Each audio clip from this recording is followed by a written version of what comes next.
नमस्कार, स्वदेश एजेंडा देख रहे हैं आप और मैं हूं आपके साथ राखी। बिहार विधानसभा के सियासी संग्राम की रणभेरी बज चुकी है। चुनाव आयोग ने 2 चरणों में चुनाव कराने का ऐलान कर दिया है। छठ पूजा के बाद 6 और 11 नवंबर को वोटिंग होगी और 14 नवंबर को काउंटिंग के साथ तय हो जाएगा कि राज्य में एनडीए बरकरार रहेगा या महागठबंधन का सत्ता का सपना पूरा होगा।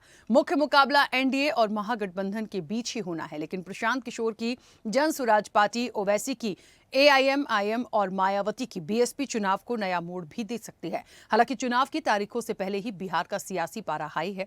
प्रधानमंत्री नरेंद्र मोदी ने बीजेपी के चुनाव अभियान को तेज कर दिया है और कांग्रेस के राहुल गांधी ने भी पूरा फोकस बिहार पर रखा है। अब जबकि चुनाव की तारीखों का ऐलान हो गया है तो सियासी दलों की धड़कनें भी तेज हो गई हैं।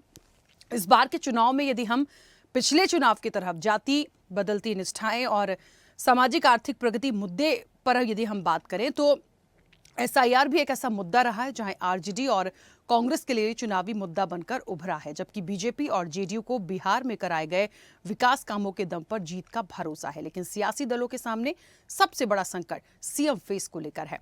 एनडीए नीतीश कुमार के नेतृत्व में चुनाव मैदान में उतरने की बात कर रहा है, लेकिन चुनाव नतीजों के बाद क्या नीतीश कुमार सीएम बने रहेंगे, ये सवाल अभी भी बरकरार है।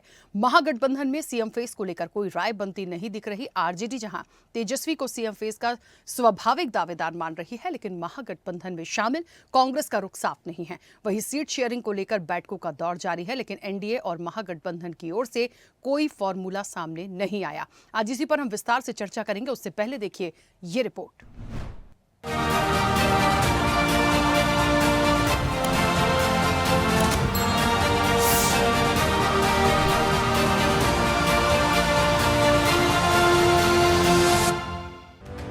बिहार विधानसभा चुनाव का बिगुल बज चुका है। चुनाव आयोग ने 2 फेज में वोटिंग कराने की घोषणा की है। 6 और 11 नवंबर को वोट डाले जाएंगे और 14 नवंबर को नतीजे घोषित किए जाएंगे। पहले चरण में 18 जिलों में वोटिंग होगी, जिसका नोटिफिकेशन 10 अक्टूबर को जारी किया जाएगा। बिहार विधानसभा चुनाव पहला चरण, नोटिफिकेशन 10 अक्टूबर, नामांकन की आखिरी तारीख 17 अक्टूबर, नामांकन पत्रों की जांच की तारीख 18 अक्टूबर, नामांकन वापस लेने की आखिरी तारीख 20 अक्टूबर। विधानसभा चुनाव के लिए मतदान 6 नवंबर।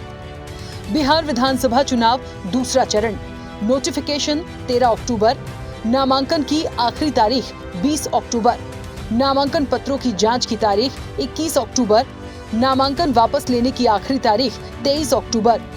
विधानसभा चुनाव के लिए मतदान 11 नवंबर, जबकि मतों की गणना 14 नवंबर को होगी। बिहार के चुनाव 2 फेजेस में होंगे। पहले फेज के डेट गैजेट नोटिफिकेशन 10 तारीख को आएगा, दूसरे का 13 को, और date of poll 6 November Thursday और दूसरा 11 नवंबर ट्यूसडे।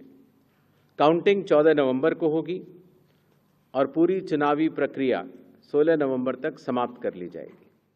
बिहार में कुल 243 विधानसभा सीट हैं। इनमें अनुसूचित जाति के 38 और अनुसूचित जनजाति के लिए 2 सीटें रिजर्व हैं। विधानसभा चुनाव में कुल 7.42 करोड़ मतदाता हैं, जिनमें 3.92 करोड़ पुरुष और 3.50 करोड़ महिलाएं और 1725 ट्रांसजेंडर शामिल हैं। 7.20 लाख दिव्यांग और 85 साल से ज्यादा उम्र के 4.04 लाख वरिष्ठ नागरिक भी वोटर लिस्ट में हैं। 14 लाख मतदाता पहली बार वोट डाल सकेंगे। राज्य में 14,000 मतदाता 100 साल से ज्यादा उम्र के हैं, जबकि 1.63 लाख सर्विस वोटर्स 20 से 29 की उम्र के 1.63 करोड़ युवा शामिल हैं। बिहार में कुल 90,712 मतदान केंद्र बनाए गए हैं। मुख्य चुनाव आयुक्त ने कहा कि इस बार बिहार विधानसभा चुनाव न केवल मतदाताओं के लिए बहुत ही सुगम और सरल होंगे, बल्कि कानून व्यवस्था पर पूरी नजर रखी जाएगी। मुख्य चुनाव आयुक्त ज्ञानेश कुमार ने कहा कि एसआईआर के बाद अंतिम मतदाता सूची सभी सियासी दलों को दे दी गई है। नामांकन दाखिल करने की तारीख के बाद आखिरी वोटर लिस्ट जारी होगी। बिहार विधानसभा चुनाव में चुनाव आयोग नए प्रयोग भी कर रहा है। इस चुनाव में आयोग की 17 नई पहल भी लागू होगी, जिसमें ईवीएम में प्रत्याशियों की रंगीन फोटो, एक पोलिंग बूथ पर अधिकतम 1200 वोटर, बूथ पर 100% वेबकास्टिंग यानी इंटरनेट पर लाइव प्रसारण, बैलेट पेपर पर बड़े अक्षरों में सीरियल नंबर, वोटर स्लिप में बड़े अक्षरों में बूथ संख्या, बूथ के बाहर मोबाइल जमा करने की सुविधा, बूथ के 100 मीटर बाहर उम्मीदवारों को टेबल लगाने की अनुमति, वन स्टॉप डिजिटल प्लेटफॉर्म जारी, इसमें 40+ एप्स, वेबसाइट एक जगह। पोस्टल बैलेट की गिनती ईवीएम के आखिरी 2 राउंड से पहले होगी। हर 2 घंटे में real time voter turnout ECI NET पर अपडेट होगा।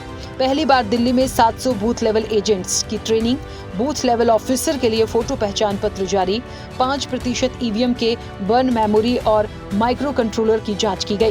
फॉर्म 17C और ईवीएम का डेटा न मिलने पर वीवीपैट गिनती अनिवार्य।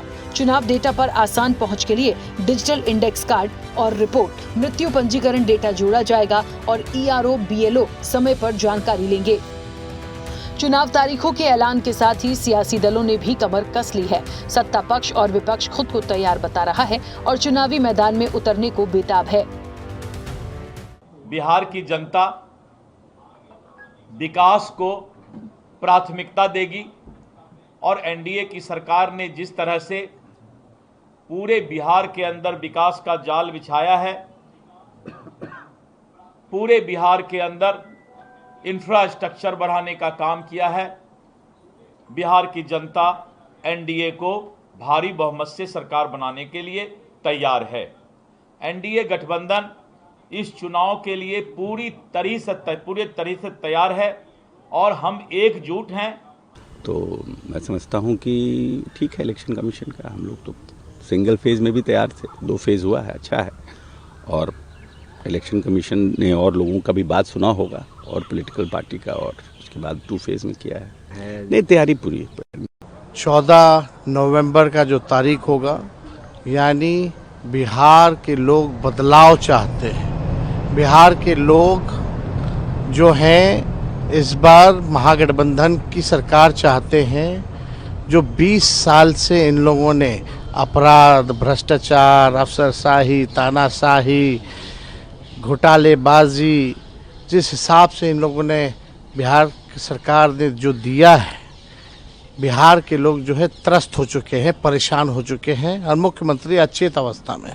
अब बिहार को मुख्यमंत्री गिड़गिड़ाने वाला नहीं चाहिए, जो शेर की तरह दहराए, उस वैसा जो है सीएम जो है बिहार के लोगों को चाहिए। बिहार के लोग जरूर बदलाव लाना चाहते हैं और सबसे बड़ी बात यह है कि जितने महागठबंधन के जितने घटक है, सब हमारे साथ आपस में काफी तालमेल समझौता करते हुए हम लोग चुस्त दुरुस्त तरीके से हम लोग आगे निकल रहे हैं। डर एक ही है कि चुनाव आयोग निष्पक्ष रहेगा या नहीं, यही जगह में सब कुछ टिकी हुई है। बिहार और बिहारी मुद्दा है, जनता मुद्दा है और एनडीए ने जो 16 सालों में बिहार की दुर्गति की है, मुद्दा वो है। मुद्दा पलायन है, मुद्दा रोजगार है, मुद्दा फार्मर है, मुद्दा बच्चों की बेरोजगारी है। इस बिहार की जनता को झूठे वादे से छुटकारा दिलाने और बिहार के गरीब और आम आदमी के अधिकार की रक्षा का। इस बार मुकाबला दिलचस्प होगा। एक तरफ एनडीए गठबंधन जिसमें भाजपा, जदयू और अन्य दल शामिल हैं, वहीं दूसरी तरफ महागठबंधन जिसमें राजद, कांग्रेस और वाम दल ताल ठोक रहे हैं। एनडीए का साफ रुख है कि 2025 का चुनाव नीतीश कुमार के नेतृत्व और चेहरे पर ही लड़ा जाएगा। हालांकि सियासी तौर पर एनडीए में नीतीश को लेकर थोड़ा असमंजस था, लेकिन बिहार की सियासत को देखते हुए बीजेपी कोई रिस्क लेना नहीं चाहती है।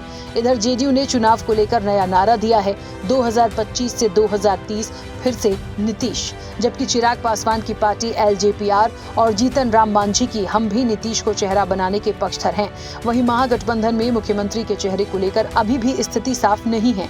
आरजेडी महागठबंधन के चेहरे के तौर पर तेजस्वी यादव को प्रोजेक्ट कर रही है। हालांकि कांग्रेस ने इसका अभी तक खुलकर समर्थन नहीं किया है, लेकिन वीआईपी और वाम दलों ने इस पर हामी भर दी है।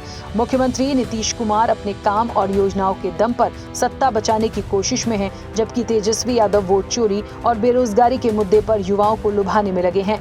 अब देखना है कि बिहार के चुनावी संग्राम में सत्ता की चाबी किसके हाथ में रहेगी और इस दंगल में किसका मंगल होगा। चैनल हेड आरपी श्रीवास्तव के साथ महेश नौटियाल की रिपोर्ट। चलिए, तो चुनाव की तारीखों का ऐलान तो हो गया और अब सबसे बड़ी बात है और वो ये है मुद्दे, आपके अपने नेतृत्व की लोकप्रियता, आपने कितना काम किया है और वर्तमान में, जैसे मैं जनसुराज का एक एग्जाम्पल लूं, जो इस पूरी तरीके से फुल फ्लैश मैदान में है, वो कितना बना पाएंगे, कितना बिगाड़ पाएंगे, ये बहुत सारी चीजें हैं। इन सब के साथ साथ क्योंकि अब सीट शेयरिंग, क्योंकि चुनाव की तारीखों के ऐलान के बाद महत्वपूर्ण ये हो जाता है जो सीट शेयरिंग होती है वो किसको कितनी मिल रही है, नंबर ऑफ सीट्स के अकॉर्डिंग ये पूरा इलेक्शन होगा और मुद्दे तो अपनी जगह पे हैं ही। तो ये किसका मंगल होना है इस पूरे दंगल में, ये एक बहुत बड़ा सवाल है। हम सीधे चर्चा पर चलेंगे। हमारे साथ मेहमान जुड़े हैं। सबसे पहले आपका परिचय करा दें।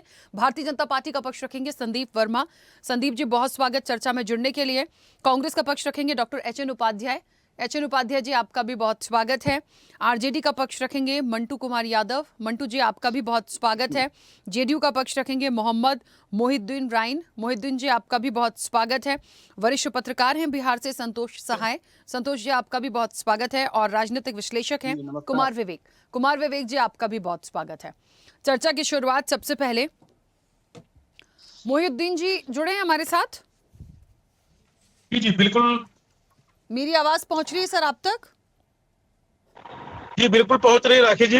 हाँ मोहिद्दीन जी, क्योंकि तारीखों का ऐलान हो चुका है, सीट शेयरिंग की बात अब बाकी है, ये पार्टियों का मंथन है। मुझे लगता है इस ऐलान के बाद, तारीखों के ऐलान के बाद ये थोड़ा तेजी पकड़ेगा, क्योंकि सीट शेयरिंग जब तक नहीं होगी तब तक कैसे चीजों को क्लियर करेंगे। दूसरी सबसे बड़ी बात ये भी है कि ये जो एक नारा है 2025 से 2030 फिर से नीतीश, तो ये जो कॉन्फिडेंस है या लग रहा है कि फिर से नीतीश, इसके पीछे के कुछ मुझे महत्वपूर्ण ऐसे पॉइंट्स बताइए कि क्यों फिर से नीतीश। चलिए, सबसे पहले तो आपको बहुत बहुत धन्यवाद राखी जी। और जहां तक मेरी आवाज आ रही है? हाँ, आपकी आवाज पहुंच रही है जी। आपको बहुत बहुत धन्यवाद। जहां तक आपने बताया कि हम लोगों ने जो पहले से एक स्लोगन तय कर रखा है कि 2025 225 फिर से नीतीश, ये एक स्लोगन नहीं, ये हकीकत है। हम तमाम लोगों को पता है कि जिस तरह माननीय मुख्यमंत्री ने हर वर्गों का विकास किया बिहार में, बिहार को विकास करके पूरे हिंदुस्तान के नक्शे में वो लाने का काम किया, ये बहुत ही अहम आवामों के बीच में माननीय नीतीश कुमार की एक ऐसी लोकप्रियता है जिनको हम बयान नहीं कर सकते हैं।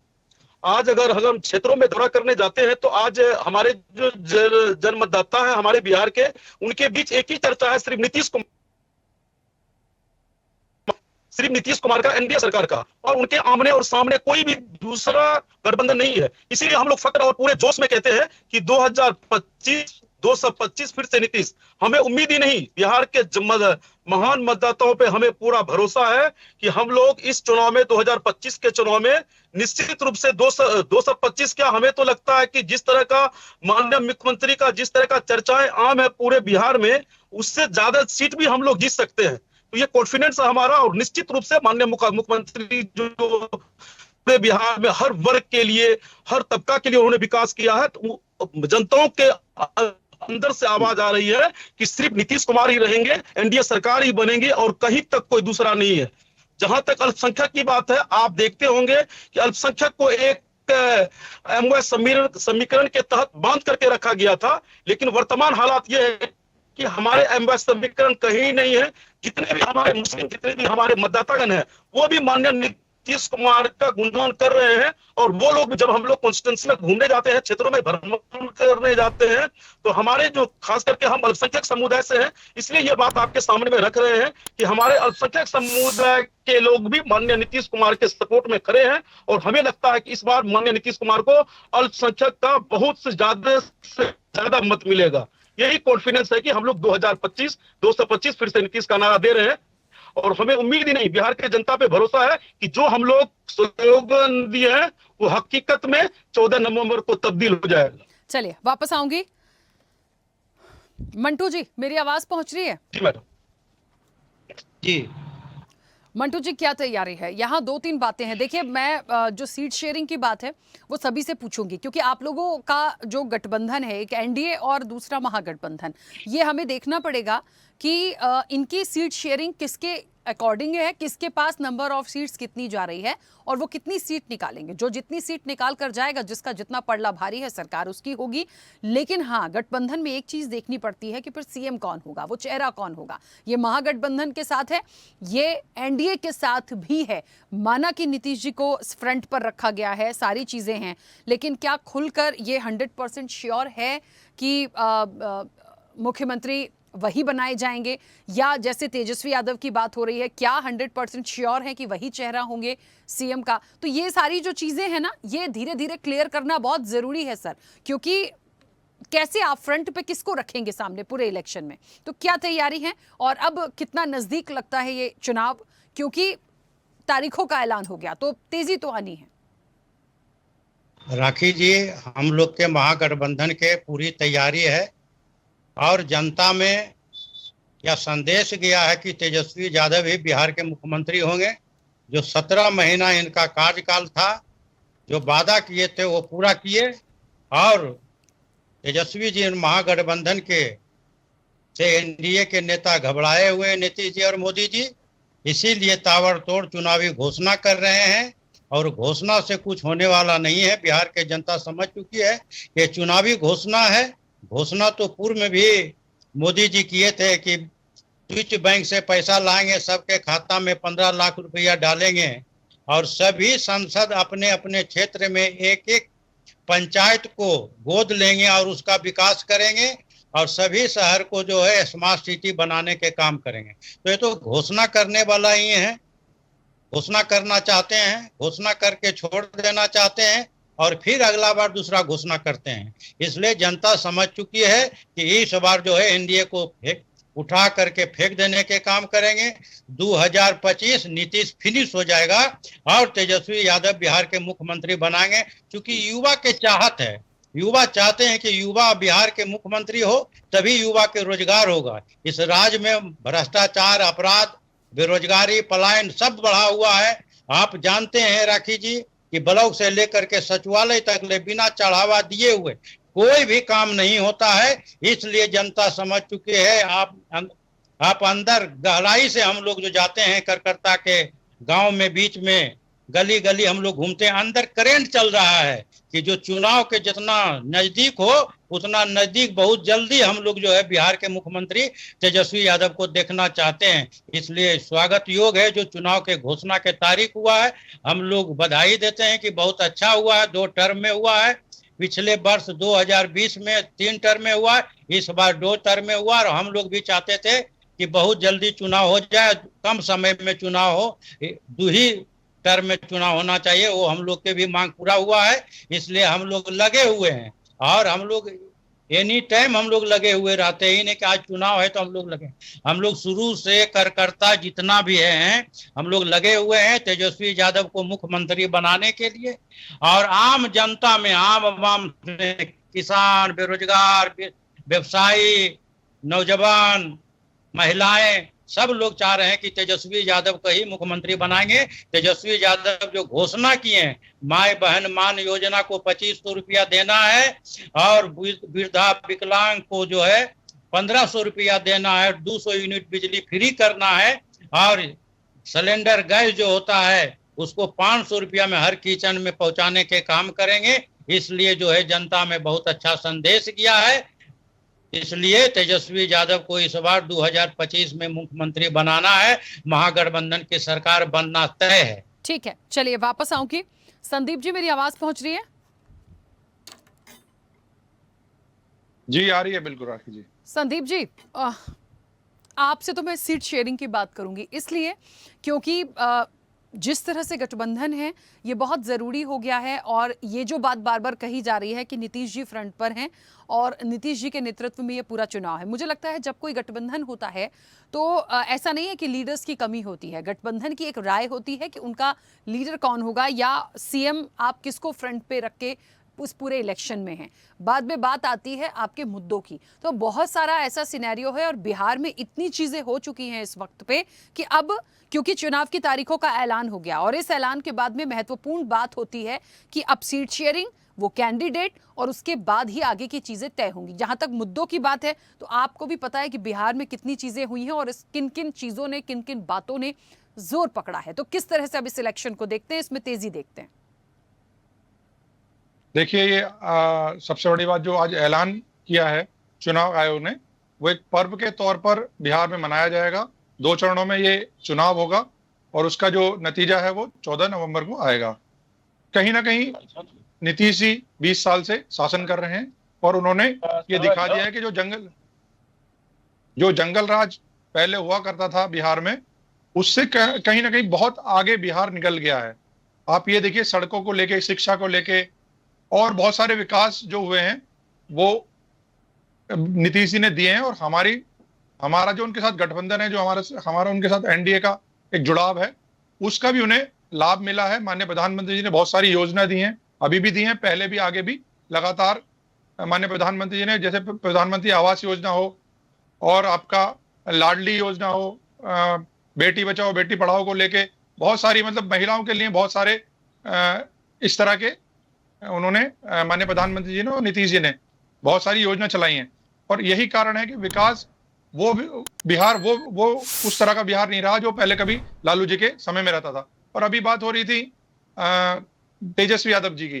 तेजस्वी यादव जी जब मुख्यमंत्री बने थे, उप मुख्यमंत्री, और हमसे नीतीश जी अलग हो गए थे, तो आप ये देखिए कि उस समय किस तरह का माहौल हुआ था, किस तरह की घटनाएं हुई थी।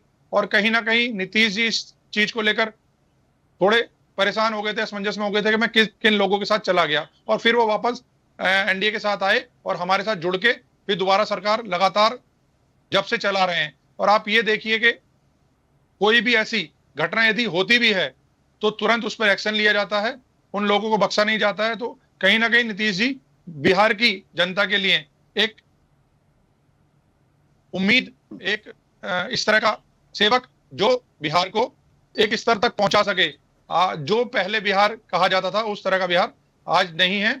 और यही कारण है कि एनडीए जिसमें आपका जेडीयू और भाजपा और अन्य दल शामिल हैं जो इस चुनाव को लड़ेंगे। और 243 सीटों पर यह चुनाव हो रहा है। बहुत बड़ी जीत हम हासिल करेंगे और ये दिखाएंगे कि हाँ, सुशासन जो है और विकास वो हमेशा सर्वोपरि है। बिहार की जनता हमें अच्छे से वोट देगी और हमें फिर से चुनाव जिताएगी और सरकार बनाने का मौका देगी। ठीक है, चलिए एचएन उपाध्याय जी, मेरी आवाज पहुंच रही है? जी एचएन उपाध्याय जी, हाँ राखी जी, आप लोगों का जो महागठबंधन है, देखिए हो सकता है थोड़ा सा बोलना मुश्किल हो जाए। कोई तेजस्वी जी कह रहा है, कोई कह रहा है कि नहीं अभी कुछ कंफर्म नहीं है, क्योंकि आरजेडी का तो 100% कंफर्मेशन है कि महागठबंधन से तेजस्वी जी वो चेहरा होंगे जो सीएम के लिए होंगे, क्योंकि आप लोग भी उनका इस गठबंधन का हिस्सा हैं। क्या एकता है, इस चीज को एग्री करते हैं? दूसरी चीज ये शीट शेयरिंग को लेके क्या कोई मनमुटाव जैसी स्थिति तो नहीं है? कब तक इस पर एक अंतिम मुहर लग जाएगी? क्योंकि जब तक ये नहीं होगा तब तक चीजें कैसे आगे बढ़ेंगी? और अब तो चुनाव की तारीखों का ऐलान हो चुका है। जी राखी जी, देखिए, हमारे पहले के जेडीयू के प्रवक्ता भाई कह रहे थे 2025 से 30 नीतीश कुमार जी की, जबकि बिहार की जनता अब नारा लगाती है 2025 गायब नीतीश। और महागठबंधन की सरकार जिस तरह से 17 महीने में बेरोजगारों के लिए रोजगार उपलब्ध कराया, किसानों गरीबों के लिए जातिगत जनगणना करवाया, सब कुछ तो काम जो है पिछड़ों गरीबों दलितों के लिए महागठबंधन की सरकार ने किया। ये कहते हैं 20 साल के पहले की बात करते हैं, ये 20 साल हम बता रहे हैं बेटी पढ़ाओ बेटी बचाओ का नारा दे रहे थे हमारे भाजपा के भाई प्रवक्ता। आप बताइए वहां के 75,000 स्कूलों में लगभग जो है 5,000 से अधिक स्कूलों में लड़कियों के लिए टॉयलेट की व्यवस्था नहीं है। 20,000 से अधिक स्कूलों में बिजली नहीं है। 3,000 से लगभग स्कूलों में एक अध्यापक केवल है विद्यालय में। ये जो है शिक्षा की स्थिति है। युवाओं की सबसे अधिकता अगर देखा जाए तो बिहार में है, और बिहार के युवा जो है बाहर जाकर प्रवासी जो है श्रमिक के रूप में, मजदूर के रूप में अपने हुनर का जो है उपयोग करते हैं और पैसा कमाकर जीवन यापन करते हैं। ये बताए बिहार में कितनी फैक्ट्रियां लगाए जो वहां के लोगों को ये रोजगार उपलब्ध करा दिया गया। देखिए, अगर निष्पक्ष पूर्ण मतदान हुआ, चुनाव प्रक्रिया संपन्न हुई, तो ये एनडीए के लोग 50 सीट भी नहीं पाएंगे। हम लोग जो है 200 लगभग सीटें पाएंगे। लेकिन संदेह है जिस तरह से चुनाव आयोग भारतीय जनता पार्टी की भाषा बोलती है। देखिए, इनके जेडीयू के लोगों ने भी कहा था कि एक चरण में चुनाव हो, लेकिन एक चरण में चुनाव नहीं हुआ, 2 चरण में चुनाव हुआ। 6 नवंबर को देखिएगा जहाँ चुनाव होगा उसके बगल के विधानसभा क्षेत्रों में हमारे प्रधानमंत्री मोदी जी रैली करेंगे और वहां पर नए नए वादा करेंगे, दिन भर मीडिया खबर करेगी इस तरह से। और वहां पर जो है जहाँ प्रधानमंत्री जी जाते हैं चुनाव के समय, वहां घुसपैठिए भी पहुंच जाते हैं। और चुनाव आयोग से जब पूछा गया चुनाव आयुक्त से घुसपैठियों पर, तो कोई जवाब नहीं दे पाए। वो अपने डीएम और अन्य अधिकारियों पर टाल दिए। ये जब चुनाव होता है, आसाम में होता है, चाहे झारखंड में होता है, चाहे बिहार में होता है, घुसपैठिए की बात करते हैं। ये राइन साहब कहते हैं ये बहुत अल्पसंख्यकों के ध्यान देने वाली सरकार रही है। ये घुसपैठिए किसके लिए कहा जाता है भाई? राइन जी से हम पूछना चाहते हैं। ये धर्म के आधार पर जो बात कर चुनाव को जो है जीतने का प्रयास करते हैं, जो बचता है संवैधानिक संस्थाओं का दुरुपयोग करके चुनाव जीतते हैं। अभी देखिए, बिहार की जनता को अभी बदला लेना है। जैसे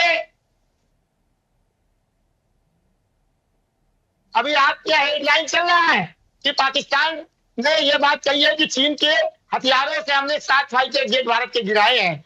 और जिस तरह से हमारे सेनाओं और हमारे नागरिकों के स्वाभिमान के साथ इन्होंने खिलवाड़ किया, बिहार की जनता सबसे पहले बदला लेगी उसकी।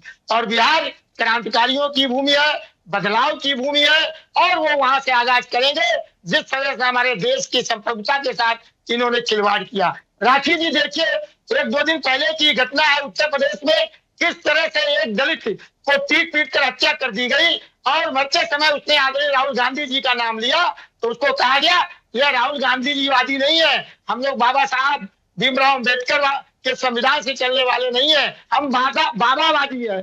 तो जिस तरह से पूरे देश में माहौल ये बनाए हैं संविधान को समाप्त करने का। और देखिए, कल चुनाव SIR पर फैसला आने वाला है चुनाव सुप्रीम कोर्ट में, और आज चुनाव की घोषणा हो गई। अब बताइए, और जो है चीफ जस्टिस को जूता चप्पल मारने का प्रयास किया जा रहा। क्या ये SIR के मुद्दे पर अपने फेवर में जो है निर्णय सुनाने के लिए दबाव तो नहीं है? ये इस तरह से चुनाव प्रक्रिया संपन्न कराएंगे तो किस तरह से भारत के लोकतंत्र की जीत होगी, ये जो है हम बिहार की जनता पर छोड़ते हैं। वो मनन करें, चिंतन करें। जब आपने विकास किया होता तो चुनाव के 10 दिन पहले 10,000 रुपया देकर वोट खरीदने की नौबत नहीं आती। लेकिन बिहार की जनता जानती है कि आप 10,000 रुपया देकर हमसे जो है हजारों लाख रुपया लूटेंगे चुनाव के बाद, जैसा कि पूर्व में आपने करते रहे हैं। तो इस बार महागठबंधन की सरकार बनेगी तो एकता की जो आपने बात किया, हम लोगों ने ये निर्णय किया है कि संयुक्त घोषणा पत्र जारी करेंगे। इससे अधिक एकता और क्या होगी बताइए? हम लोग मिलकर संयुक्त घोषणा पत्र जारी करेंगे, उसके आधार पर चुनाव लड़ेंगे और हम लोग अपना मुख्यमंत्री भी तय कर लेंगे। उसकी आप चिंता न करिए। रह गई सीटों की बंटवारों की बात आप कह रहे हैं, तो क्या भारतीय जनता पार्टी ने सीट बांट ली है क्या? चाहे भ्रष्टाचार की बात हो, चाहे महंगाई की बात हो, GST से कितना बिहार के गरीबों को लाभ मिला है ये तो बताएं। एक भी व्यक्ति नहीं कह रहा है कि सस्ता है। जब देखिए शादी लगन का समय चलने वाला है, सोना 1,24,000 पहुंच गया है। क्या हाल है हमारे यहाँ? विश्व बैंक में, वर्ल्ड बैंक में सबसे अधिक कर्जदार भारत का, सबसे ऊपर 2,49,000 करोड़ रुपया पहुंच गया है। ये बात करते हैं विकास की बात, ये 10,000 रुपया के करोड़ खरीदने की बात कर रहे हैं। बिहार की जनता जो है इस पर नहीं बैठेगी, न इस पर बिकेगी। वो अपने रोजगार के लिए, अपने गरीबी दूर करने के लिए, महंगाई को दूर करने के लिए, संविधान की रक्षा के लिए, दलितों, पिछड़ों, आदिवासी और महिलाओं की अधिकार के लिए अब की बार वोट देगी और अब की बार महागठबंधन की सरकार। ठीक है, चलिए वापस आऊंगी। संतोष जी मुझे सुन पा रहे हैं? जी राखी जी। संतोष जी देखिए, ये पक्ष विपक्ष जो हैं ये या कह लीजिए कि दोनों ही जो गठबंधन है, महागठबंधन है, ये अपने अपने अकॉर्डिंग बात करेंगे, अपने हिसाब से चीज़ों को देखेंगे। क्योंकि आप एक वरिष्ठ पत्रकार हैं, बिहार से ही हैं, चुनाव की तारीखों का ऐलान होने के बाद एक माइंडसेट होता है कि 6 तारीख को वोटिंग है, 11 तारीख को वोटिंग है, 14 तारीख को घोषणा हो जाएगी और आखिरकार रिजल्ट आ जाएगा। इन तारीखों के सामने आने के बाद एक माइंडसेट होता है कि अब सीट शेयरिंग कैसे देनी, एक जो रफ्तार जिसको हम कहते हैं ना, बड़ी तेजी से बढ़ती है। बिहार की आओ हवा किस तरीके की दिखती है राजनीतिक रूप से इस वक्त आप देख पा रहे हैं, और चुनाव की तारीखों के ऐलान के बाद जो सीट शेयरिंग के लिए लगातार जो बैठकें हो रही हैं, आपको लगता है कि उसमें 1-2 दिन में नाम आना या लिस्ट फाइनल होना शुरू होगी? देखिए राखी जी, अभी तक मैंने अपने जिन साथियों को सुना, चाहे वो इंडी गठबंधन के रहे हों चाहे एनडीए के, मुद्दा कुछ और था, मुद्दा से अलग हटकर, खैर इनकी आदत है, ये एक दूसरे पे दोषारोपण करेंगे, आरोप प्रत्यारोप करेंगे, इससे कोई मतलब नहीं। जहां तक है, सारे दल से जब मुख्य चुनाव आयुक्त ज्ञानेश कुमार ने जब पटना में बातें की थी, कोई 23 राजनीतिक दल थे जिनके साथ मुख्य चुनाव आयुक्त की बातें हुई थी, बातचीत हुई थी, उस सारे दलों ने ये एक मांग रखा था कि चुनाव छठ पूजा के बाद, जिसे मुख्य चुनाव आयुक्त ने मान लिया। और चूंकि छठ पूजा के बाद बहुत ज्यादा समय बच नहीं रहा है, तो उन्होंने दो फेज में चुनाव कराने की घोषणा की। अब ये 2 फेज का भाजपा ने मांगा था कि 1 फेज में हो जाए, कुछ लोगों ने कहा था कि 2 फेज में हो, कुछ ने 3 फेज का भी कहा होगा, लेकिन 2 फेज में चुनाव हो रहा है, ये स्वागत योग्य है। रादर अगर बिहार की जनता को माने तो बिहार की जनता तो ये चाहती है कि 1 ही फेज में चुनाव करा करके खत्म कर लीजिए। 1 फेज में चुनाव अगर आप करा लेते हैं तो बाकी जो राजनीतिक दल हैं उनको अभी तक कुछ बोलने का मौका नहीं मिलेगा। 1 फेज में हो गया, दूसरे फेज में वो क्या करेंगे, ऐसा कुछ नहीं मिलेगा। लोग दोषारोपण कर रहे हैं, लेकिन चुनाव आयोग का ये एक बहुत ही स्वागत योग्य कदम है कि वो 23 नवंबर को विधानसभा का कार्यवाही बंद होना था, नया विधानसभा का गठन हो जाना था। 14 नवंबर को चुनाव आयोग ने ये आपको घोषणा करके दे दिया कि आपके पास में अब समय है, आपके पास में 9 दिन 10 दिन का टाइम है, आप अपना विधानसभा बनाइए, चाहे जो आ जाए, इंडी गठबंधन आए, चाहे एनडीए आ जाए, या एक नया नवेदा जो अभी जन स्वराज बन के आया है, जो 243 सीटों पे लड़ेगा, और वाजिब है कि ये 243 सीटों पे लड़ेगा, तो कई एक जगह पे आधे से अधिक सीट पे तो त्रिकोणीय मुकाबला आपको देखने को मिलेगा। तो चाहे वो आ जाए, उनके साथ है वो तीनों में जो आ जाए, आकर के अपना, उनके पास में ये समय होगा कि आपके पास में 10 दिन का समय है, 10 दिन में आपको अपना सरकार गठन करना है, अपना आप कीजिए, क्या करते हैं। जहां तक है तो इंडी गठबंधन ने अभी तक ये घोषणा नहीं किया है कि किसके चेहरे पे चुनाव लड़ेंगे। हालांकि इंडी गठबंधन के लोग जो हैं, चाहे वो कांग्रेस हो चाहे वो राजद हो, वो अपना घोषणा कर रहे हैं, वो उनके तरफ से है। राजद वाले तो एकदम सीधे मान बैठे हैं कि एक युवा नेता ही हमारा मुख्यमंत्री होगा। कौन होगा तय है। राजद वाले ये मानते हैं कि उन्हीं को मुख्यमंत्री बनाया ही जाना है। चलिए ठीक है, आप उनको मुख्यमंत्री बना लीजिएगा, लेकिन कब? जब आपको मतदाता जो आम जन है आपको मैंडेट देंगे, तब मैंडेट मिलेगा, तब तो आप किसी को बना सकते हैं। इंतजार है। बिहार की जनता क्या चाहती है? बदलाव चाहती है। तो बदलाव चाहती है तो अभी थोड़ा देर पहले या कुछ दिनों से यह है कि बिहार की जनता बदलाव चाहती है। इंडी गठबंधन यही एक बात है, बिहार की जनता बदलाव चाहती है। तो बदलाव में आपको ही क्यों चाहती है? क्यों आपको लगता है कि बिहार की जनता बदलाव में आपको ही चाहती है? दूसरे को क्यों नहीं चाहेगी? कि जांचे परखे भी तो आप भी हैं। जांचे परखे हुए नीतीश बाबू भी हैं या एनडीए भी है, तो जांचे परखे हुए में ही बदलाव है या कहीं और है, ये भी तो आपको देखना होगा।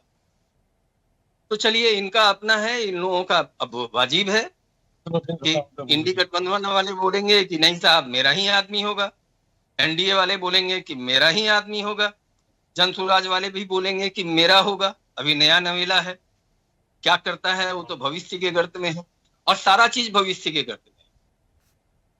सारा मतदाता क्या करेंगे ये अभी भविष्य के गर्त में है, लेकिन 2 फेज में चुनाव हो रहा है। ये एक स्वागत योग्य कदम है, बिहार की जनता इसका स्वागत करती है कि 2 फेज में चुनाव होगा और जल्दी से चुनाव निपट जाएगा। बाहर वाले लोग भी आएंगे, छठ नजदीक है, छठ में पड़ा बिहार के लोग तो लौटते ही हैं, उनको भी मौका मिल जाएगा कि कम से कम मतदान कर पाएंगे। ठीक है संतोष जी, वापस आऊंगी। कुमार विवेक, मुझे सुन पा रहे हैं?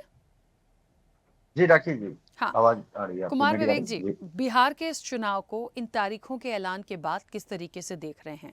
क्या वो तेजी होगी? सीट शेयरिंग को लेकर इनको क्या और वक्त लगेगा?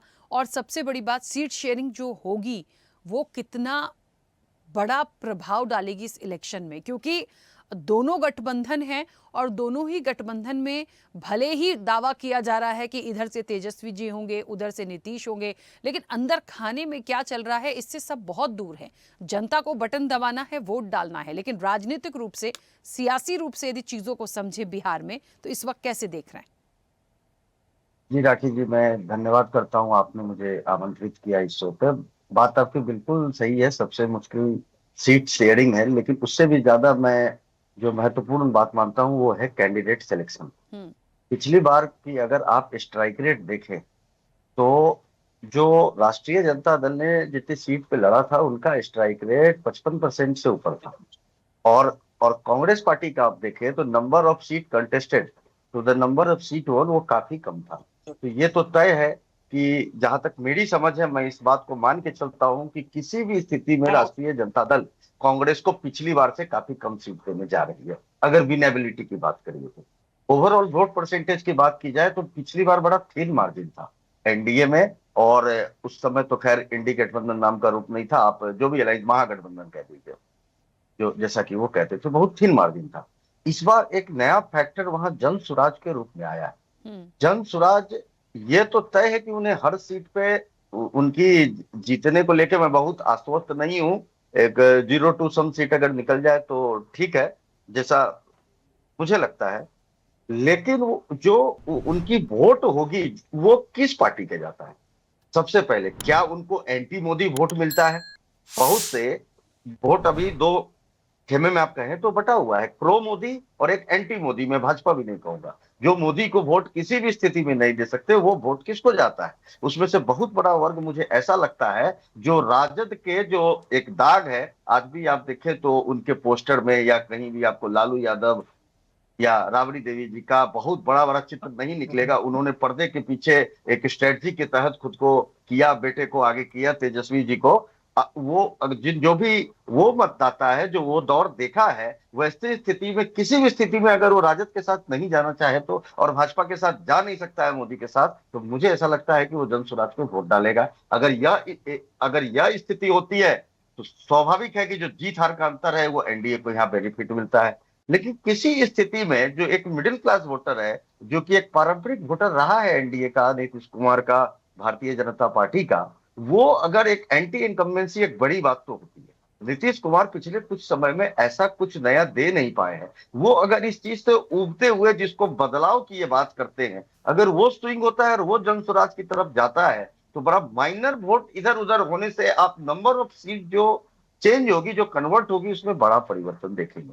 लेकिन इस चुनाव में मैं एक और पहलू देख रहा हूं राजनीति के अलावा, रखिए यहां तक देख रहा हूं कि जो चुनाव आयोग की विवाद कितने भी हो, एटम बम फूटे, हाइड्रोजन फूटे, मैं उसकी बात नहीं कर रहा, लेकिन अगर एक टेक्निकली एक स्टूडेंट के नाते अगर चुनाव आयोग की तैयारी को इसमें देखा जाए तो जिस व्यापक पैमाने पे उन्होंने इसकी तैयारी की है, शुद्धिकरण की वोटर लिस्ट की, अभी तक होता क्या था? अगर बिहार के परिप्रेक्ष्य में मैं आपको बताऊं तो जो लोग ज्यादातर इसमें जो मृत्यु हो गई है, हर साल होती है, बहुत बड़े समय से नहीं हुआ था वोटर करेक्शन। जो लोग अप्रवासी बाहर रहते हैं उनको चुनाव के समय उनके इलाके के लोग बस भेज भेज कर उनकी व्यवस्था करते थे, उनको बुलाते थे, वो वोट डालते थे, चले जाते थे। उनके 2 जगह वोटर लिस्ट में नाम है, नहीं। यह इस बार आपको देखने को मिलेगा। बिहार में कभी भी बाई पार्टी कंटेस्ट नहीं रहा है, किसी को 50% वोट ना है ना होगा। वैसे स्थिति में जो ये एक मार्जिनल वोट होता है, ये बहुत बड़ा गेम चेंजर प्लान करते थे। और लालू जी के इस पकड़ को, सामाजिक समीकरण को कोई इंकार नहीं कर सकता है। दरअसल पर्दे के पीछे के खिलाड़ी तो वही। बात रही इंडी गठबंधन की, अभी बात हो रही थी, हमारे कांग्रेस के साथी उपाध्याय जी बोल भी रहे थे। अब देखिए, आज चुनाव की तारीख का ऐलान होता है, राहुल गांधी जी देश के अंदर नहीं। लोग जानते हैं अध्यक्ष कोई भी हो, मिनट टू मिनट उनकी इन्वॉल्वमेंट की जरूरत है।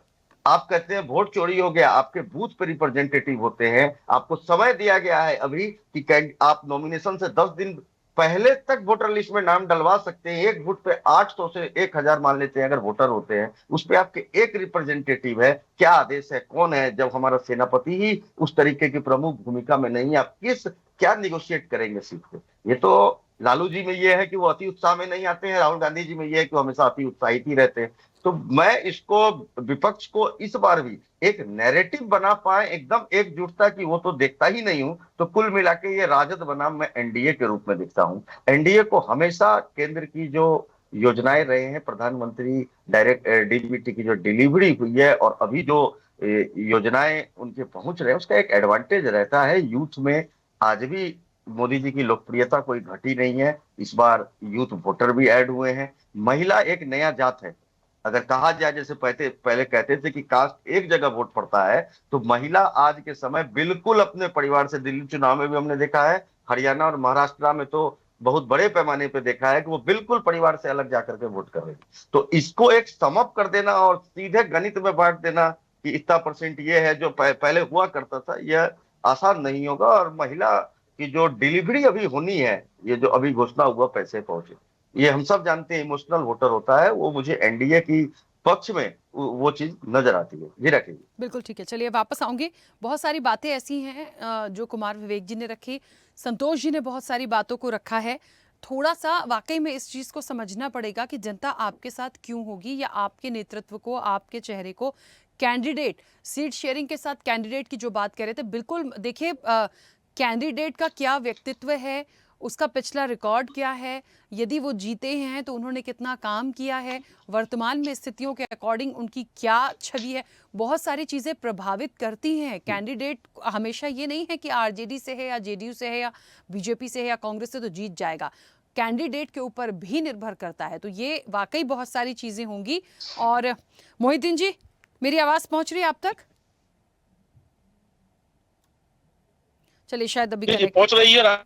हाँ मोहिद्दीन जी, अब क्योंकि बहुत सारे विश्लेषण के बाद में बोला जाए,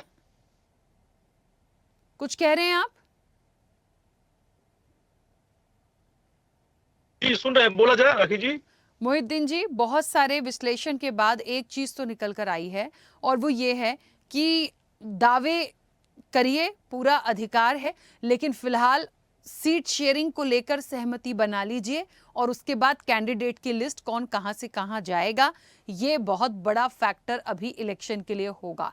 रही बात मुद्दे की, तो बिहार की जनता को पता है पिछली बार कितना काम हुआ, उसके पहले कितना काम हुआ, वर्तमान में कौन से मुद्दे हैं, कौन कितना दे रहा है, कौन कितना कर रहा है। मैंने कुछ पिछले इलेक्शन से मैं आज के समय को कंपेयर करूं तो अब नहीं लगता कि कितना ही आप लुभाने की कोशिश करें, कुछ भी करिए, कुछ नहीं होगा। आप कितना एक्चुअल में दे रहे हैं या पिछली बार कितना दिया, उसका प्रभाव पड़ता है सर। जी जी जी, जहां तक आप बोल रहे हैं, हमारे एनडीए गठबंधन में सीट बंटवारे को लेकर कहीं कोई दुविधा नहीं है, कहीं कोई परेशानी नहीं है। जल्द ही आपको नजर आने लगेगा कि हमारा बहुत ही सहूलियत के साथ एक दूसरे से इतना ज्यादा मिलान है कि कहीं कोई सीट शेयरिंग में हमें परेशानी नहीं होगी। बहुत जल्द ये साफ हो जाएगा कि किनको कितना सीट मिला है। और जहां तक बात है बिहार में, जिस तरह की बात आज के डिबेट में हो रही है कि माननीय मुख्यमंत्री नीतीश कुमार जी को लेकर के हम इस बात को कह रहे हैं, और बिहार में कहीं कोई दुविधा नहीं है। और जितने भी हमारे एनडीए घटक दल के नेतागण हैं, उन तमाम लोगों को पता भी है, उन्होंने पहले भी हमारे जो हमारे केंद्रीय नेतागण जो वो और हमारे बिहार के सम्मानित एनडीए के नेतागण, खास करके बीजेपी के जो हमारे सम्मानित वाला कमान नेतागण है, उन्होंने साफ कर दिया है कि बिहार विधानसभा चुनाव माननीय नीतीश कुमार जी के, माननीय मुख्यमंत्री श्री नीतीश कुमार जी के ही नेतृत्व में लड़ा जाएगा। क्योंकि नीतीश कुमार ही एक सर्वमान्य नेता है। उनसे हमें लगता है उनसे बड़ा नेता बिहार में कोई नहीं है। कहीं उनके एक पैरेलल में अगर आप किसी नेता को ढूंढेंगे माननीय नीतीश कुमार जी के पैरेलल में, तो आपको कोई नेता नहीं मिलेगा। क्योंकि आप सब आवाम के, जितने भी हमारे बिहार के आवाम में, पहले भी हमने बताया था कि हमारा क्या विकास हुआ। हर एक जनता को पता है कि माननीय नीतीश कुमार ने इन सालों में बिहार को कहां से कहां तक पहुंचा दिया। अब पीछे का क्या बिहार था उसके बारे में हम चर्चा नहीं करेंगे। और वर्तमान बिहार को अगर आप राखी जी देखेंगे, हमारे जो अन्य सम्मानित प्रवक्तागण है, उनको भी पता है, दिल की गहराई से अगर वो सोचेंगे तो उनको भी लगता होगा कि नहीं, नीतीश कुमार जी ने बेहतरीन विकास बिहार में किया है और सभी वर्ग, सभी धर्मों को सम्मान दिया है। आज हम कहना चाहते हैं, आज 20 सालों में हमारे सूबे बिहार में एक भी कॉमनवेल्थ नहीं हुआ, एक भी टकराव का पोजीशन नहीं हुआ। इनके जिम्मेदार कौन है? माननीय नीतीश कुमार जी है, जिन्होंने भाईचारा को बना के रखा, आपस में गंगा जमुनी तहजीब को बना के रखा। आज हमें अल्पसंख्यक होने के नाते, पहले भी मैंने बताया था, अभी भी मैं आपको राखी जी बता रहा हूं कि जितने भी हमारे अल्पसंख्यक समुदाय के लोग हैं, एक मास वोट जो है एमवाय समीकरण में अब बंधा हुआ नहीं है। क्योंकि उनको पता है कि जो हमारे विपक्षी दल है वो सिर्फ हमारा वोट लेते हैं और विकास की बात जहां होती है, वो हमारे मुसलमानों का कोई विकास आज तक न किए हैं, सिर्फ हमारे वोट को वो लिए हैं, एक समीकरण बना करके हमारे वोट को लेने का काम किए हैं। लेकिन इस बार हमारे कौम के लोग, खास करके मुसलमान भाई भी समझ गए हैं कि हमारा विकास एक ही नेता कर रहे हैं, जो कि सामने दिख रहा है, उनका नाम श्री नीतीश कुमार जी है। इसीलिए सभी वर्ग और सभी जाति के साथ साथ अल्पसंख्यक समुदाय के लोग भी इस बार माननीय नीतीश कुमार जी के साथ हैं। और हमें उम्मीद है सरकार निश्चित रूप से हमारे एनडीए गठबंधन का बनेगा, जिस तरह का रुझान है पूरे बिहार में। और निश्चित रूप से नीतीश कुमार जी 2025 में ही मुख्यमंत्री होंगे। और जो छोटा बड़ा काम है, जो 5 साल अगर जनता अगर मौका देंगे हमारे नीतीश कुमार जी को, तो निश्चित रूप से बिहार 5 सालों में अग्रसर विकास करेगा और निश्चित रूप से पूरे हिंदुस्तान में अपना नाम दर्ज करवाएगा विकास में। मंटू जी अपनी बात रखिएगा।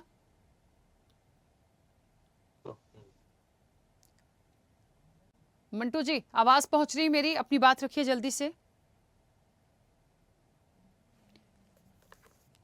चलिए, मंटू जी शायद नहीं सुन पा रहे, म्यूट है। मंटू जी म्यूट किया आपने, अनम्यूट करके बोलिए, जल्दी से बोलिए। चलिए अब सर, इतना समय नहीं होता है, मैं वापस आऊंगी, दोबारा से कनेक्ट करिए। संदीप जी अपनी बात रखिएगा जल्दी से। म्यूट है संदीप जी, म्यूट है। मैंने पहले भी कहा राखी जी कि कोई भी राज्य हो, कोई भी देश हो, उसमें यदि कोई बदलाव होता है और कुछ भी मूल चूल परिवर्तन होता है, तो उसकी जब वो जनता को दिखता है। और जैसा कि अभी मोहिउद्दीन जी कह रहे थे कि यहाँ पे जो लोग बैठे हैं उन्हें भी पता है कि क्या क्या काम हुए हैं, किस तरह से बदलाव आया है। और वो कोई भी राज्य हो, अभी हम बिहार की बात कर रहे हैं तो बिहार में साफ ये झलकता है कि पहले किस तरह का बिहार था और आज किस तरह का बिहार है। बहुत सारी ऐसी योजना है, वो कह रहे हैं महिलाओं के लिए योजना है, उज्ज्वला योजना है, ठीक है, जनधन खाते जो बिहार के लिए बहुत महत्वपूर्ण योजना है, ये वाली जो मैं आपको बता रहा हूं कि वहां पे पैसा लोग बाग रखना कैसे रखना है, चाहे भले ही उन्होंने छोटा अपनी जमा हो, वो कैसे रखना है। तो उसके लिए माननीय प्रधानमंत्री जी ने जनधन योजना चलाई, उज्ज्वला योजना चलाई, जो वहां बहन बेटी जो माताएं जो चूल्हा फूकती थी, आज वो गैस यूज कर रही हैं। तो आप ये देखिए कि इस तरह की जो योजना है ये लाभ पहुंचाती हैं। और सबसे बड़ा जो मूल चूल परिवर्तन जो होता है वो ये होता है कि आपकी वहां सड़कें कैसी हैं, आपकी रेल व्यवस्था कैसी हुई है, कौन कौन सी ट्रेनें चली हैं वहां से, किस तरह के लगातार हवाई अड्डे बन रहे हैं, अलग अलग बहुत सारी चीजों पे काम हो रहा है, डिजिटल इंडिया हुआ है। आप ये देखिए कि बिहार के लोग यूपीआई का इस्तेमाल कर रहे हैं। और वहीं पे नहीं, जो बिहार के लोग जगह जगह अपने और राज्यों में अपना काम कर रहे हैं, अपना व्यापार कर रहे हैं या कहीं जॉब कर रहे हैं, तो वहां से भी वो बहुत आसानी से अपने घर में पैसे भेज पा रहे हैं, पैसे दे पा रहे हैं। तो ये सारी चीज जो छोटी छोटी चीजें ये दिखती नहीं है या हम ये यूज करने लगते हैं तो हम वो भूल जाते हैं। मगर कहीं ना कहीं 20 साल का समय बहुत होता है। नीतीश जी ने जो काम किए हैं 20 साल में, सोच से भी परे हैं। और एनडीए का गठबंधन, आप ये देखिए कि केंद्र में हमारी सरकार है, एनडीए की सरकार है, तो वो लाभ जो मिलता है, क्योंकि हम कहते हैं डबल इंजन की सरकार, जहां पे हमारे राज्य में भाजपा की सरकार है और केंद्र में हमारी भाजपा की सरकार है, तो ऐसी जो हमारे जो इस तरह के स्टेट है जहां पे हमारी एनडीए की सरकार है, तो वो लाभ मिलता है। अब नीतीश जी यदि कोई योजना, यदि कोई ऐसा कोई केंद्र सरकार को एक अपनी कोई प्रस्तावना भेजेंगे, तो केंद्र सरकार उसे बहुत आसानी से उस चीज को इम्प्लीमेंट कर पाएगी और बिहार की जनता को उसका लाभ मिलेगा। तो मैं फिर से यही निवेदन करूंगा कि बिहार की जनता कहीं ना कहीं ये देखे कि 20 साल में पहले के बिहार में और अब के बिहार में कितना फर्क है, जमीन आसमान का फर्क है। तो भारतीय जनता पार्टी और एनडीए की सरकार को लेकर आएगी, तो वही चीज जो अभी तक चलती आ रही है वो आगे भी चलती रहेंगी, विकास बढ़ेगा, प्रशासन जो सुशासन है, कहते हैं नीतीश बाबू का सुशासन जो है वो लगातार, संदीप जी रोकूंगी, हाँ आगे बढ़ेगा। बिल्कुल जी एचएन उपाध्याय जी अपनी बात रखिएगा जल्दी से। राखी जी देखिए, इस समय 20 साल में जितना बिहार में पलायन हुआ है वो भी एक रिकॉर्ड है। वहां के लोग बाहर जाकर अपनी रोजी रोजगार के चक्कर में जितना पलायन कर रहे हैं उसको रोकने के लिए नीतीश कुमार जी ने काम किया। आप बताइए, नीतीश कुमार जी जिस तरह से उनका चरित्र ही हो गया है बदलना पलटना, अपनी बात से भी पलटते हैं, राजनीति में भी पलटते हैं, पार्टियों को भी इधर से उधर बदलते हैं। इन्हीं के डीएनए पर सवाल उठाया प्रधानमंत्री मोदी जी ने। अमित शाह ने कहा इनके लिए खिड़की दरवाजे कुछ खुले नहीं है, सब बंद हो गए हैं। फिर कैसे खुल गए, कैसे बंद हो गए, तो कोई चरित्र इन्होंने दिखाया क्या बिहार में? तो बिहार के लोग जितना अपमानित महसूस कर रहे हैं अपने नेता के माध्यम से, आप बताइए 70 से ये 43 पर आ गए। और महागठबंधन इनके बीच लगभग 12,000 वोटों का केवल अंतर था। किस तरह से मैनेज किया गया, 1,500 के वोटों के अंतर से काफी सीटें जो है जीती और हारी गई। तो इस बार तो ये 43 क्या 13 सीट भी पाना मुश्किल हो जाएगा। जिस तरह से ये बीजेपी के चंगुल में फंस चुके हैं नीतीश कुमार जी, वो तो बिहार को भी चंगुल में फंसा दिए, उनसे अपने भी फंस गए हैं। 13 सीट भी आना मुश्किल है। और आप देखिएगा जिस तरह से इन्हीं के लोग कहते रहे, प्रशांत किशोर ने अशोक चौधरी पर और सम्राट चौधरी पर भ्रष्टाचार का आरोप लगाया, इन्हीं के पार्टी जेडीयू के पार्टी के लोग देखा रहे थे, इनके प्रवक्ता कि जवाब दीजिए, जवाब देना चाहिए। और ये लोग कहाँ एकता है भाई, कहीं एकता नहीं है। अंदर अंदर आग सुलग रही है, ये पूरी जनता जान रही है। चुनाव के बाद जेडीयू या तो समाप्त हो जाएगी या तो बीजेपी में मिल जाएगी, जो बचा क्या रहेगा। ठीक है, अब जो है हमने जो वादा किया उसमें हम लोगों ने पूरा नौकरी कितना दिया, लाखों नौकरी दिया, तमाम योजनाएं दी, उसको जनता याद कर रही है। जी ठीक है एचएन उपाध्याय जी, क्योंकि समय की सीमा है, मैं चाहती हूँ बहुत कम शब्दों में एक कंक्लूजन यदि निकालें तो मैं चाहती हूँ 10-10 सेकंड में। संतोष जी, ये देखिए पूरी चर्चा में ना सिर्फ पक्ष और विपक्ष अपनी अपनी बात कर रहा है। कोई नीतीश जी की बड़ाई कर रहा है, कोई तेजस्वी जी की कर रहा है, गठबंधन के हिसाब से कोई मोदी जी को भी ला रहा है। अब यहाँ पे बात ये हो रही है कि असल में जो बिहार है उसको समझना पड़ेगा, उसकी सियासत को समझना पड़ेगा, इस विधानसभा चुनाव की महत्वपूर्ण पॉइंट जो है उसे समझना पड़ेगा। तो किस तरह का आप माहौल देख पा रहे हैं, महागठबंधन कितना भारी पड़ेगा या एनडीए जो है वो वाकई अभी मजबूत स्थिति में है? बहुत जल्दी से एक संक्षिप्त प्रतिक्रिया। देखिए राखी जी, जहां तक अभी है सीट शेयरिंग का मामला है, तो चाहे एनडीए गठबंधन हो चाहे एनडीए हो, इन लोगों ने अभी तक ये तय नहीं किया है कि किस सीट पे कौन जाएगा। आज ही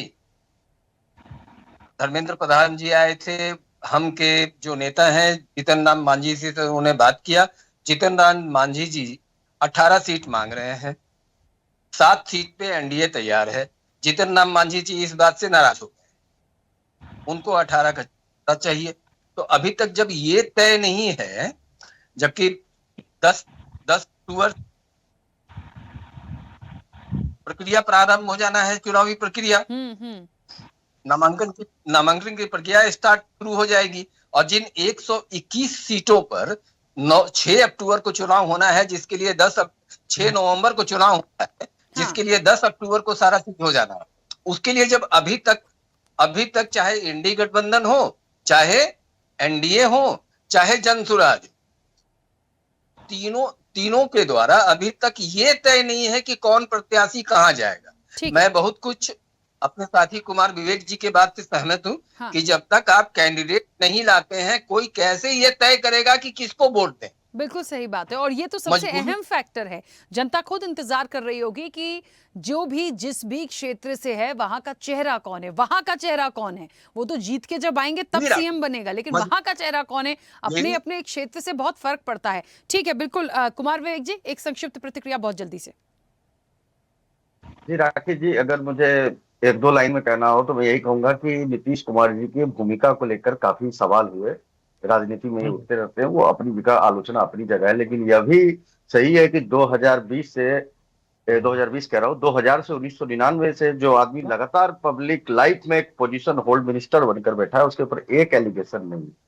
आप उनको एक कुर्सी कुमार के नाम से बुला करके विपक्ष जो भी कहते हो, लेकिन यह भी सही है कि उसी कुर्सी कुमार के पीछे नीतीश कुमार जी को कुर्सी देने के लिए सभी बेचैन हैं। आप उनको हल्के में भी न ले, जो कि इस गठजोड़ में बिना पार्टी में प्रॉपर कैडर होते हुए भी, बिना इलेक्शन के मैनेजमेंट पे बहुत ज्यादा ध्यान देते हुए भी, उनके अलावा कोई दूसरा उस व्यक्तित्व का न होते हुए भी लगातार बिहार जैसे एक महत्वपूर्ण प्रदेश का जो आदमी नेतृत्व कर रहा हो, तो उसको उनको भी एक हल्के में न लिया जाए। चुनाव इस बार और ज्यादा रोचक हो जाता है।